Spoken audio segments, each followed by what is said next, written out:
I'm Danny and this is the Vegan Vamp.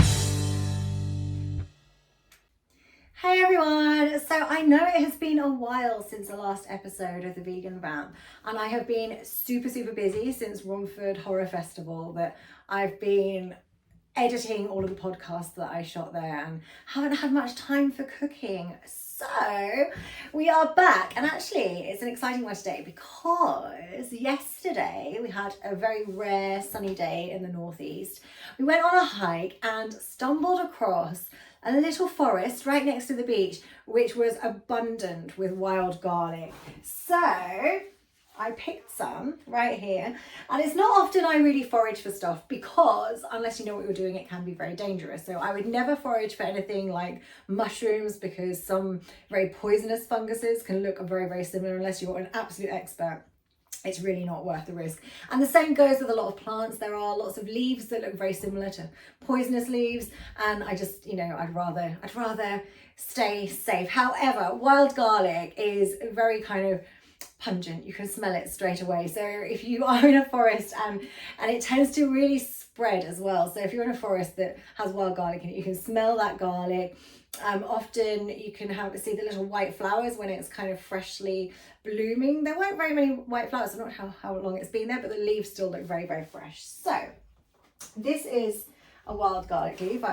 I've washed them, and I know when people say wild garlic, if you don't know what wild garlic is, you would probably think it's a garlic bulb that grows in the wild. That's what I used to think, but actually it's the leaves that you use. And these have got such an amazing garlicky aroma, and they're so flavoursome. You actually don't need to use too much.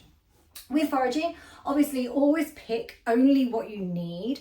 Pick from different places. Don't pick kind of everything from one bunch. Obviously it's for the wildlife too. And never pick for commercial purposes. So I know there are very naughty people that go out and they kind of take everything and then kind of make things to sell, whereas you should only be taking what you need. And make sure you are allowed to pick from the areas you're picking from. Some places don't allow it, or you need licenses. So I was allowed to pick this, and I've literally taken this much, which is 10, 12 leaves, whatever. I'm going to use half of it today, and then I'm going to use half of it in a soup. But today we are going to be making a wild garlic, mushroom and vegan chicken risotto. So I'm going to kind of divvy up my leaves. I'm going to use this for my soup, this for today. So I'm going to leave those on the draining board. So what we're going to need today is the wild garlic. I've got 1 chopped onion in this tub. I've got about half a punnet of chopped mushrooms here. Use any mushrooms you like. Some plant no chicken pieces. So these are veg or Vermondo from Lidl. My favourites tend to be the This Isn't or the What the Cluck, but these are actually very good, and I was shopping at Lidl, so this is what I got. I've got some parsley and some thyme in here. Well, of course, we're going to add salt and pepper to taste. I'm doing this without wine. So usually you would add wine to a risotto. I forgot to get any. And it was rare that I don't have wine in the house, but I don't have any. And I've made risotto without wine before, and it's fine. I've got a vegan chicken flavoured oxo cubes. So plant-based oxo cubes there. And actually, just as an addition today, I've got this mushroom ketchup, which is a Victorian recipe. It's not actually ketchup. So if you can see it in the bottle, see me shake it, it's a little bit, it's runny. So it's not really like a ketchup. It's a little bit like a Henderson's relish actually, which I use in everything. So today I won't be using Henderson's relish. I'm going to substitute for this because obviously I'm using mushrooms. It's going to give like extra mushroom flavour.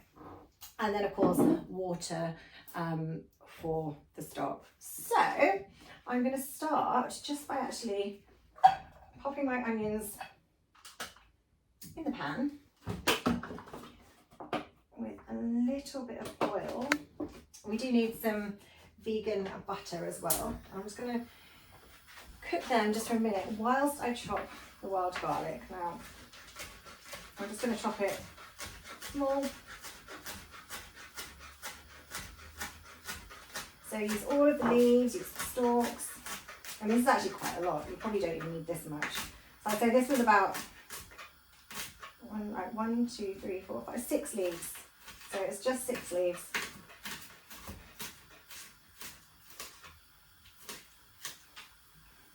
I'm just going to chop And the other way as well. I can already smell the garlic. There you go.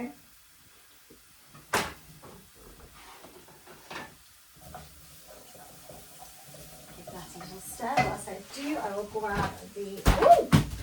And broccoli came flying at me from the fridge. I'll put that there until I sort that out. So for Marge, I'm using the Flora natural ingredients, the lighter one. I'm on a diet.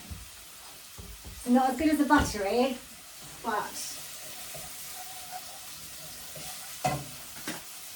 it makes sense.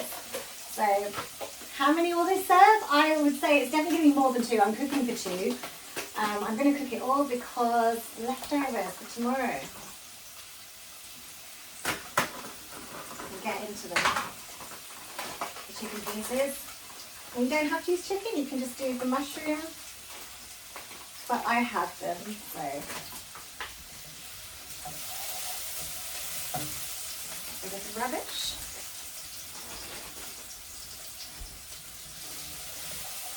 And I'm going to pop the chicken pieces in. Stir them around a little bit. I'm going to pop the mushrooms in. Do you know what I've forgotten to add? Good rice. But that will be okay. Usually when you actually cook your rice before you put the chicken and mushrooms in. So I'm going to use, I'd say that's a cupful of the rice. So there's a cupful of rice there. And you're going to need a lot of stock. So I'm going to disappear from the screen just to grab a jug. Ooh, there we go. Now again, a lot of people will boil their stock and put the stock cube in the stock and have that boiling when I put it in. But to make it easy, so there is 1 pint of water. I'm going to pop in half a pint to start with and just let that cook for a little while. And I'm going to add the chicken, non-chicken stock. I'm all about cooking quickly, and you can take ages doing lots of different things, and I feel like you end up with the same result. If you were using wine, you would put your rice in the pan and cook it in the wine first until that wine starts to cook out before you start adding your stock. Obviously we're skipping that stage. So the chicken flavour stock is in there. Now the key with risotto is to take your time in cooking it. So you kind of put some of the water in and then you let the rice start cooking, and the water kind of, when the water disappears, you add a little bit more. Now at this point I'm also going to add some of this mushroom ketchup, which is a bit like Henderson's relish. I'm not going to add too much, there you go, just a little bit. So about 2 tablespoons full I'm going to put in.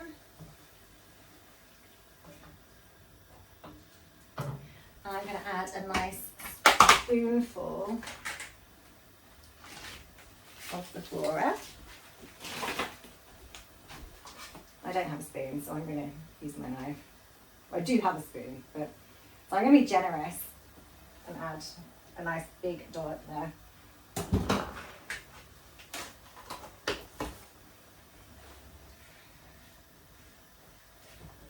And let that melt in the pan.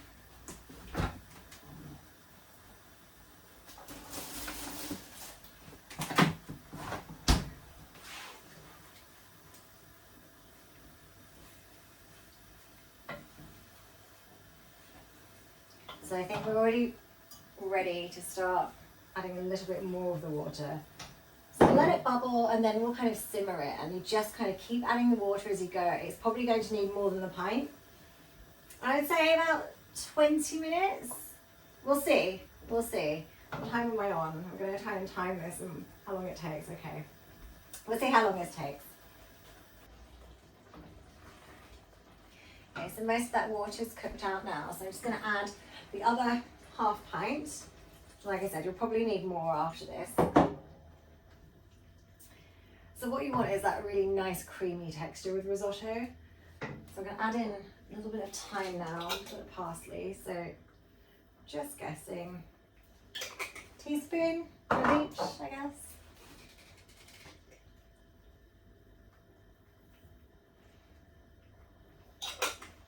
I think thyme works with chicken and mushroom really, really well. So obviously not chicken, but chicken flavour. I'm going to stir that in and let that cook. Also, usually when you're cooking risotto, towards the end you'd add in some parmesan, but of course, trusty nooch is going to take the place of the parmesan. So you notice I haven't added the wild garlic yet. Now usually if I was cooking a risotto with normal garlic, I would put it in at the beginning when I put the onion in the pan, but I'm just gonna wait until we've kind of cooked this water out, and then when I add the next water, I'll add it in. Just because it will wilt. It's a kind of spinachy in texture. So you know how when you put something you put spinach in a pan, it wilts, it disappears straight away. It's going to be very similar to that. So adding a bit more water, I'm going to put the wild garlic in now.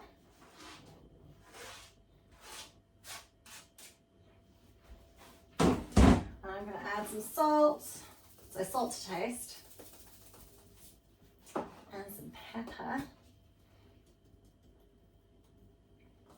Not too much pepper. Give it a stir and just keep repeating this process of adding the water, letting it cook out, adding more water, letting it cook out, just until you get the rice cooked and a really nice creamy texture. Smells amazing. I wish you could smell this right now. So having looked at my watch, it has taken me exactly 20 minutes to do this, or to actually cook it in the pan, and it was exactly 2 pints of water. So that was just adding a little bit of water, letting it reduce, adding a little bit more, letting it reduce. And by reduce, it's actually the rice is kind of sucking or soaking up the water, but obviously reducing as well at the same time, so the water disappearing. So keep adding it just little by little until you get there, until you get this consistency that you've seen in the pan. So we're ready to serve. And let's see how much that is. It's definitely more than two servings. I'm just going to give us 2 scoops each. Saying that, he'll probably come back for more. So I would say that will probably serve 4. And there you go.